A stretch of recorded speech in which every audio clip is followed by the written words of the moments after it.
अस्सलाम वालेकुम viewers, welcome to my YouTube channel. आज का टॉपिक जो है वो हेल्थ से रिलेटेड है और मेरे पास इस वक्त मौजूद है एक सिरप जिसका नाम है साइरोसिन। मैं आपको इस वीडियो में इसको यूज़ करने का तरीका, इसके तमाम बेनिफिट्स और तमाम साइड इफ़ेक्ट, इसकी प्राइस के साथ आपको तमाम डिटेल्स में बताऊंगी। तो आपने वीडियो को स्किप नहीं करना, वीडियो को पूरा देखना है ताकि आप कोई भी चीज़ मिस ना करें। तो अब स्टार्ट करते हैं वीडियो। सबसे पहले मैं बात कर लेती हूँ इस सिरप की। तो ये इस तरह के पाउडर फॉर्म में ये सिरप दस्तयाब है और इसका नाम है साइरोसिन। और इसके अंदर ये इन्होंने एक चम्मच भी दिया है और इसके अंदर ये पाउडर है। इन्होंने यहाँ पर ये मेंशन किया है कि आप इस जगह तक इसके अंदर बॉईल करके पानी आपने ठंडा करने के बाद इसके अंदर ऐड करना है और यहाँ तक, और फिर इसकी अच्छी तरह से मिक्सिंग करनी है और उसके बाद आपने इसको यूज़ करना है मेडिसिन को। अब बात कर लेते हैं इसके बेनिफिट्स की।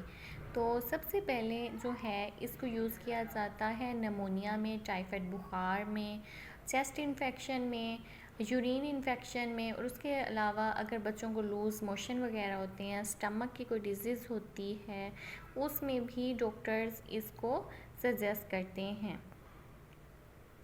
ये जो सिरप है ये बच्चों के लिए है और एक साइरोसिन की टैबलेट भी होती है जो कि बड़ों के लिए होती है और वो बड़े यूज़ कर सकते हैं, यानी एल्डर के लिए होती है और ये चिल्ड्रन के लिए होती है। डॉक्टर ये सिरप बच्चों को 1 चम्मच सुबह 1 चम्मच शाम सजेस्ट करते हैं और अगर थोड़े बड़े बच्चे हैं जो कि 5 साल से ऊपर हैं तो उनको 3 चम्मच दिन में ये यूज़ करवा सकते हैं आप। और इसके अलावा बात कर लेते हैं इसकी प्राइस की। तो इसकी प्राइस जो है वो 170 रुपीज़ है इसकी प्राइस। आपको किसी भी मेडिकल स्टोर से इजीली ये मिल जाएगी और इसके अंदर ये स्पून भी मौजूद है। जी तो वीवर्स, ये थे इसके बेनिफिट्स के इसको फ़ीवर में, बुखार में और किसी भी किस्म के इन्फेक्शन में डॉक्टर दूसरी दवाइयों के साथ इसको रेकमेंड करते हैं इस सिरप को पेशेंट्स के लिए।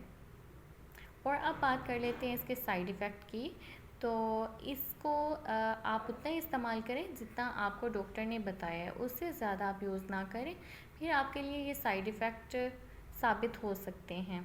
इसको ज़्यादा इस्तेमाल करने से स्टमक इश्यूज़ हो सकते हैं, तो बेहतर है आप डॉक्टर के डिस्क्रिप्शन के मुताबिक इसको यूज़ करें जैसे आपको डॉक्टर ने बताया है।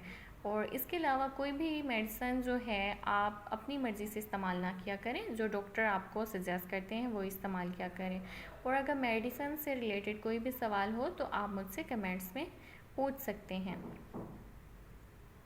जी तो वीवर्स, ये थी मेरी आज की वीडियो अच्छी लगी वीडियो को लाइक कर दें और मेरे channel cooking fashion health beauty को सब्सक्राइब कर दें। अल्लाह हाफिज़।